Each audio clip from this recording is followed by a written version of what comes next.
Здравствуйте, уважаемые читатели и зрители ИСИА. Сегодня у нас в гостях Юрий Борисович Скачков. И вместе с ним мы начнем цикл коротких научных познавательных передач «Говорит наука». 50 лет ведутся у нас гидрометео наблюдения за погодой. И вы, как ведущий климатолог Института мирозлатоведения, осведомлены о том, что температура растет.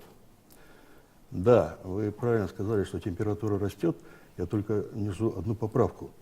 50 лет это я анализировал этот период последний, да, с 1966 по 2015 год, и посмотрел, насколько изменились среднегодовые температуры по Якутии. Значит, выяснилось, что на всех метеостанциях, я анализировал 52 метеостанции из 108 существующих в настоящий момент, наблюдается везде повышение среднегодовой температуры. Происходит это в основном за счет повышения температуры зимнего периода. А летом меняется мало температура, ну чуть-чуть только меняется. В отношении осадков могу сказать, что они тоже важный, так сказать, параметр. Да? Там нет такого единогласия, что вот на всех станциях одно и то же. Там разные тенденции. Вот на северных станциях, прибрежных к северным морям, там отмечается понижение осадков. На юго-западе, юге республики повышается количество осадков. А вот в других районах, регионах, да, там может быть от нуля изменений, как вот в Якутске. За последние 50 лет там нет изменений, ни повышения, ни понижения. Так и чуть-чуть небольшое повышение. А с чем это у нас связано? Все говорят о глобальном потеплении в связи с деятельностью человечества. Как-то это взаимосвязанные вещи или нет? Ну, в общем-то, потепление в Якутии, оно проходит в контексте глобального потепления. Последние 40 лет это температура, среднегодовая температура Земли, что, собственно, называется глобальное потепление, она все время растет. И последние десятилетия, она 10-15 лет держится на очень высоком уровне. Последние годы были самые теплые в истории Земли. Это относится и к северному полушарию, и в целом по России. Там тоже везде наблюдается, так сказать, потепление. Но в контексте нашего региона, как вы считаете, это позитивные или все-таки негативные изменения? Одни считают, что мы тут в болоте утонем, другие считают, что у нас бананы будут расти. И как Нет, будет происходить? это все измышления. Вот смотрите, зимой, что у нас стало теплее, да? Вот нет таких уже резких температур, аномально низких во время зимы. Там минус 55, я помню, 59 было вот в 79 году. У нас уже до 50 уже почти не доходит температура. Но это хорошо или плохо? Говорят, что при этом повышается ветер.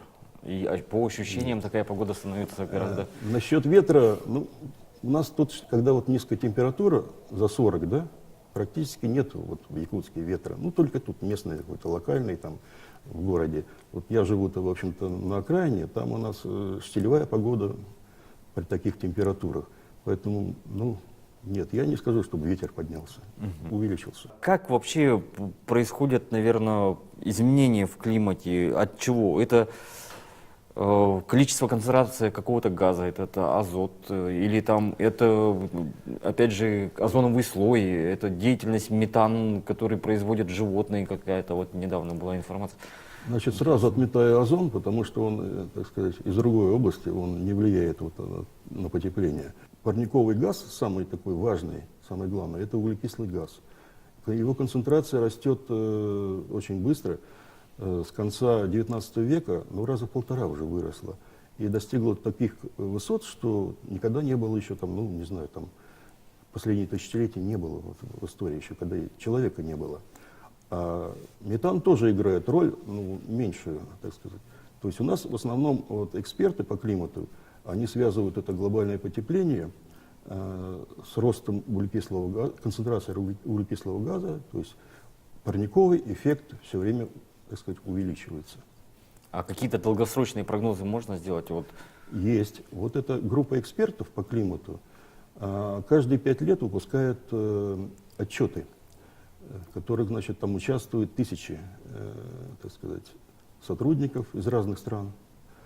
И они делают прогнозы. Но сейчас прогнозы, уже не тот прогноз погоды, как, допустим, что будет завтра у нас. Один прогноз, там, одна температура и прочее, там, давление, осадки.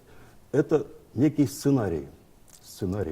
Эти сценарии, туда закладываются многие факторы, о них сейчас не будем говорить. И получается, что вот если взять вот эти сценарии, куда пойдут? Либо там самый такой благоприятный, спокойный, он даже уходит вниз, этот прогноз, то есть уменьшение температуры. А самый высокий ход температуры, это может сравниться с апокалипсисом, понимаете? И до конца 21 века эти все прогнозы сделаны, уже опубликованы. Но что будет на самом деле, никто не знает. Спасибо, Юрий Борисович. С вами была передача «Говорит наука» и я, Николай Борисов.